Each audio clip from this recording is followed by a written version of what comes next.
everyone, I am Jennifer Casquejo from BEd 2A, and I will be going to continue the discussions of the Module 2. So now let's proceed to continuous development. So what is continuous development? Continuous development represents willingness to commit to revisiting the process over time. For AACTE 2010, any implementation effort should include continuous improvement steps. So first, we need to clearly identify measurable goals, so track progress against these goals. And then the third step is communicate the progress to all stakeholders. And last step is engage all participants in refining and improving success over time. So what is continuous development? So when we say continuous development, no, it is about embracing a mindset of constant growth and improvement in both professionally and personally. So the first step is we need to clearly identify measurable goals. Why? It is because it will provide us a clear direction and also mag-enable siya sa tua para mas ma-track na to, mas dali na to na ma-track ang progress regularly. And also, it will help us ensure that we are motivated and accountable while making the necessary improvement along the way. So, the second step is we need to track the progress against the school. It is because for us to ensure na we are taking on the right path. So, if ever we see some lapses or we see that it is not aligned with our project status or in our objective, no, so we can make adjustment if necessary. And the third step is communicate progress to all stakeholders. So by doing this, it will keep everyone informed, and also it must be aligned. So sama sa kong gingon kanina na dapat yun aligned siya with our project status as well as in our project objective. So the last step is engage all the participants in refining and improving success over time. So by doing this, no, we can foster a sense of ownership and accountability. It will help to in a diverse input and continuous development that will lead into better result and in innovation. So now that we are done in the module 2, let us proceed now to the next module, which is the module 3, new literacies, functional literacies, and multiliteracy.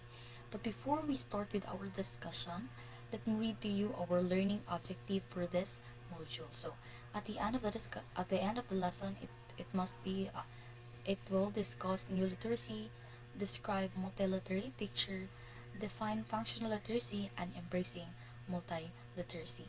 So first, let us discuss what is new literacy. New literacy refers to new forms of literacy made possible by digital technology development. So, the new literacy is associated with the 21st century skills. No, so as just try to look at, there is really different in terms of the meaning in new literacy and the basic literacy. It is because in basic literacy, it simply states there that it is about knowing how to read, to write, and to compute the arithmetic. But in the new literacy, it is the new forms. No, it is made possible because of what we call the digital technology.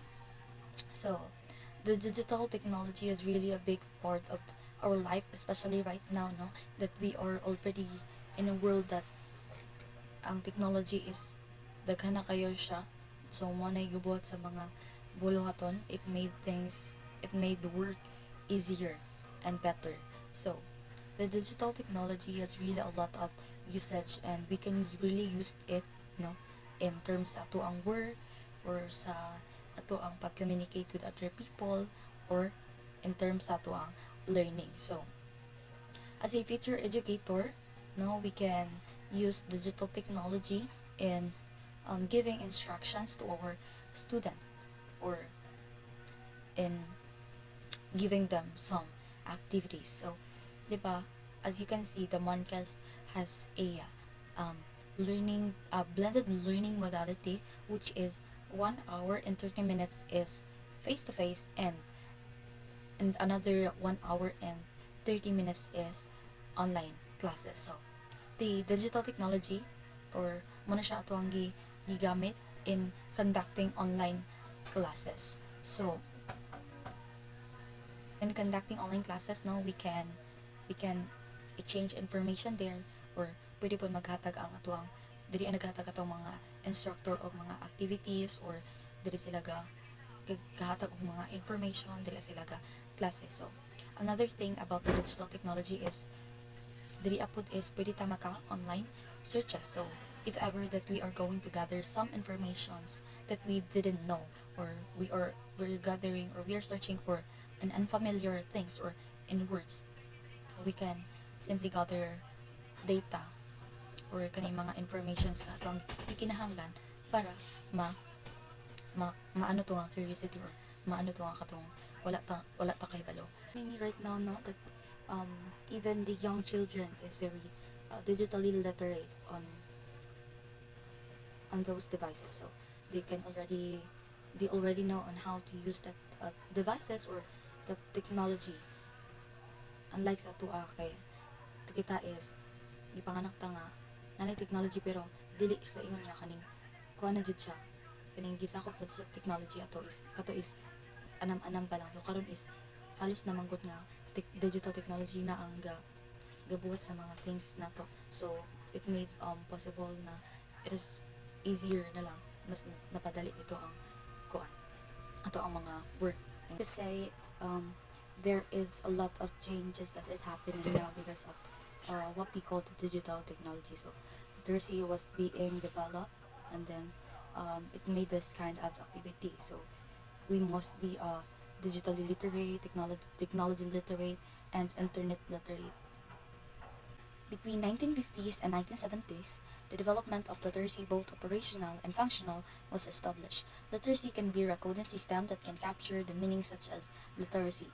New literacies are fused with the traditional print literacy to create opportunities and enable students understand the use of new text types while exploring knowledge and information with a wide array of technological tools such as blogging, fanfic writing, manga producing, memeing, photoshopping, and anime music video or AMV. So we need to say because of the digital technology that we have right now, no, it has a lot of changes. It has a lot of development sa nga na hitabo sa ato ang world right now. So kani siya is being integrated with the activity. So dapat kita as an individual, we must be a computer literate, we must be a internet literate, and also a technological literate. So the new literacy, it is a matter of applying the skills that we have acquired for specific purposes and in a particular context. So the new literacy, it is not just on how to read and to write and to compute the arithmetic. No. So as a future educator, you should be a multiliterate teacher. So meaning to say, ikaw as a teacher po, no, ikaw is kabalo ka makipag-communicate sa imong students effectively, and also dapat ikaw as a future educator naka-skills nga ma-address nimo ang diverse learning style. It is because para mas effective ang ilahang learning. And then so kana siya is mag-help not only sa imuha and also sa imong student para ma-prepare sila for the success in the future. Basta guys, always remember the new literacy is kabalo ka mo move forward confidently, and it is made possible because of the digital technology. So it has really a lot of usage, no, especially sa atua karon. So there are 7 literacy that's stressed in the 21st century curriculum. So first we have the multicultural literacy, the social literacy, the media literacy, the financial literacy, ecological literacy, creative literacy, and lastly the digital literacy. So first, let us discuss what is multicultural literacy. So multicultural literacy, it is about understanding the ethnic groups that comprise the populations and focuses on the complex issues of identity, diversity, and citizenship. So as a future educator, we need to promote a cultural awareness to our students. No, we need to know that we are diverse in any aspect because we are individual. so we are totally different. And then we must value the each other's culture as well as them as a citizen. So we must promote a respect and cultural awareness. The second one is social literacy. The social literacy, it is the development of social skills, knowledge, and positive values in human beings to act positively and responsibly in a sophisticated, complex social setting. So, and the social literacy, no, it is connected with the multicultural literacy. It is because you needed a social skills because you will be dealing and interacting with your student if you're a teacher, no? Or you will be interacting, communicating with other people. So you needed a social skills, you need a knowledge, you need a positive values, no? So you must be a responsible citizen in any social setting. So the next is media literacy. It is the ability to access, analyze, evaluate, and create media. So it is being a media literate. You know on um, how media messages are being created, and you know how to evaluate the data if it is biased. So you must be media literate individual. You have that ability on how to access and to analyze and also to evaluate or to create media. And then financial literacy, it is the ability to make informed judgment and make effective decisions regarding the use and management of money. So in terms in financial literacy, by the word itself, financial. So mag-include diri ang understanding on how to manage the financial effectively in terms in budgeting or in saving or in investing and so on and so forth. So it is one of the important skills, no, that we need to acquire for us to enable to achieve a stability and also para pud sa plan sa tuang future. And then ecological literacy, it is the understanding the principles of ecosystem towards sustainability. So in terms in ecological literacy, it talks about the interdependence of living organism and the impact of human activities in our environment. So kani siya nga literacy, it will help in promoting the sustainability or sustainable living practices, and it will help us inform and decision making about the resource use. And then the creative literacy is the ability to make original ideas that have value and the ability to see the world in a new way. So kani siyang literacy is pagka-include siya og skills such as imagination, innovation, artistic expression. So kani is mag-help sa atua para mag-create ta or mag-produce tag product um, with that is worthy of value. So it will also help us na kita is mag-think ta outside the box, no? Kita is mag-try tag new things or mag-explore tag new possibilities. Kay siya is dili lang man nga kita ang maka-contribute, no, as well as ang kuano pod cultural and intellectual advancement. So kita is dapat magbuhatag butang nga kaning own ideas na to, no, nga naa siya value. So we must be creative, no, in everything. And then digital literacy, it is the ability of effectively use digital devices for purposes of communication, expression, collaboration, and advocacy in a knowledge-based society. So in the digital literacy, no, you needed a basic computer skills, online research, and digital communication, and the ability to evaluate digital content critically. So this is vital because we are now living in a world that where digital technology is being integrated in our daily life or sa atuang work or even sa atuang learning as well as sa atuang pag-communicate with other people. So dapat kita as an individual, dapat na to na ma-adapt yung mga skills because na naman ta sa 21st, na naman ta sa modern world, no? So kaning digital literacy, it is all about the devices. It is about being a responsible digital user. And now that we are done with the 7 literacies, let's proceed in the truth of the 21st century. So since the digital technology is being integrated with the curriculum, no, those teacher that has a little knowledge about the literacy or the digital technology but they can't use it or less lang ang ilang knowledge kung saon to pag use as a way of instructing their students. So dapat ang school is support sa mga teacher or gaan sila og a training and up-to-date training nga na. So the National Council of Teachers of English 2013 came up with the research. So first, the new technology shape literacies and bring opportunities for teacher to foster reading and writing in more diverse participatory contexts. So, meaning to say, no, nga, ang new technology is such as digital platforms is maga-provide siya sa teachers with tools para maka-create siya og mas more interactive and inclusive nga learning environment. So this means nga ang student is maka-engage sila in reading and writing activities that are collaborative and dynamic, and also mas makatabang sa ilaha para mas ma-enhance ilahang learning experience. Second is sites like Literature's Voice of the Shuttle and online fanfictions forums expands both range of text and the social dimensions of literacy.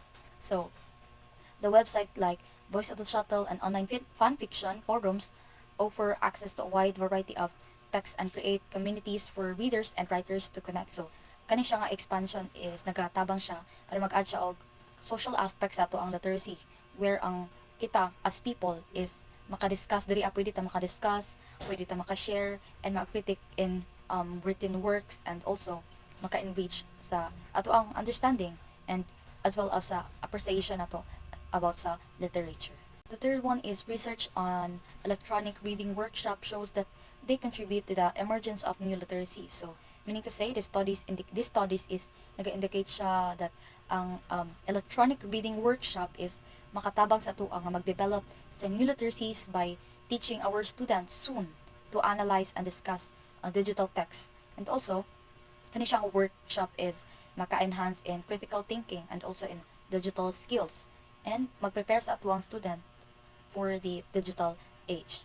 Research also shows that digital technology enhances communications and interaction in several ways. So, the digital technology is mag-provide ni siya sa tuwa of various tools and platforms na para maka-improve kung saan natin pakipag-communicate o pakipag-collaborate sa ubang tao. So, for example, in video conferencing or in social media and online forums.